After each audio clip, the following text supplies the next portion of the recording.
Welcome back to the Filmmakers Formula. I'm Kevin, and today I wanted to see what things we could use in place of a green screen. But before we get to that, let's talk about why you would even want a green screen. In its professional capacity, green screens are known to be used in newscasts, video games, and of course motion pictures. But in the last several years, it has become more common for people to use them, from gaming videos on YouTube to tricking their friends that they're going on vacation on Instagram. Invented in the 1940s by Larry Butler, green screens were first used on a set of a movie called The Thief of Baghdad. It was used to create a scene where a genie came out of a bottle.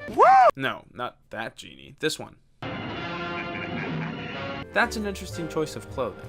But hey, it won the Academy Award for special effects that year. At this point, you might ask, why green? Why not yellow? Why not a white or black background instead? The most important factor of chroma keying, what that means taking a background out of a green screen, is the color separation between your foreground and your background. Because the green of a green screen doesn't match any natural colors of a skin tone, therefore it's the best color to use to remove backgrounds without removing anything else. Thus, investing in a good quality green screen that is the right color would ensure that you have the best results. But since a large green screen setup can cost a lot of money, I wanted to see what household items you can use in place of a professional green screen. So per advice of the comment section, I took a trip to Dollar Tree. I think this is the time of year where they start stocking for St. Patrick's Day, hence all the green stuff I found at the store. A lot of which could honestly come in handy in future videos, but for today we're just gonna focus on things suitable for a background. The most obvious thing I saw at the store was the green poster board, which goes for something like 69 cents, but that's way too easy. The next green thing I saw was the green tissue paper used for gift wrapping,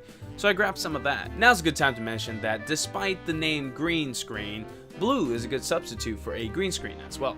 If we pull up the color chart, you can see that blue and green are far away from the red and orange range. So for keying people out, it's a pretty good color to go with. Especially if we wear green, a blue screen would come in handy. Another reason I'm telling you this is because they ran out of the green wrapping paper, so I had to grab the blue ones. On my way out, I grabbed a couple more green items because you never know what you might need. For instance, if you wanted to make a miniature set for your dog or hamster, a green bowl or a box would do great. So here are the 3 items that we're gonna test today. The first thing I decided to go with was with the green tissue paper. Now the issue with that is that it's way too thin. So if you hung this in the middle of the room, you could basically see through the other side. The only way to get a fuller green screen is to line the back with black. And since we're keeping this low budget, I just grabbed a black blanket. Check out some of the results I got with the tissue paper.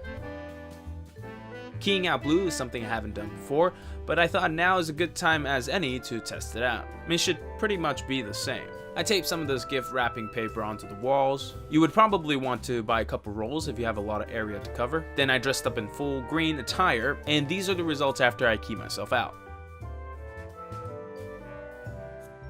The last thing we're gonna test is this green poster board. Now I don't know who in the world would use this neon green poster for a school project, unless you're doing a history on the most annoying color in the world, but for our purposes it works perfectly. I'd say if you were to do a budget green screen, this would be your best bet. Since it's paper and it conforms to any shape, you can just tape a couple of these together and you'll have yourself a low budget green screen. I mean, just look at the results I got with the green screen paper. Not only can you use this paper as your backdrop, you can wrap objects in this and use it as part of your composition. The same thing goes for the 2 other choices that we covered for our green screen substitute. The best thing about using this is that it's cheap and you can replace it or expand it at your low budget leisure. If you do decide to get a professional green screen off of Amazon, just be sure to check out the material from the reviews. Some of them are so thin that they're basically see-through, and you're probably better off by going with the green tissue paper that we tested. I mean, at least you're not paying the extra cost of it marketed as a green screen. Like in one of the reviews that I read, it looked pretty good in the product shots, but when the guy got it at home, he compared it to a giant paper towel.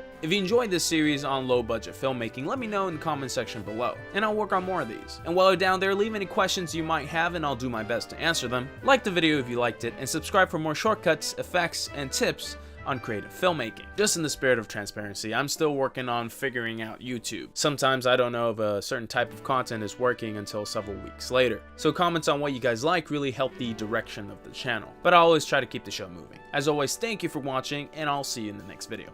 Take care.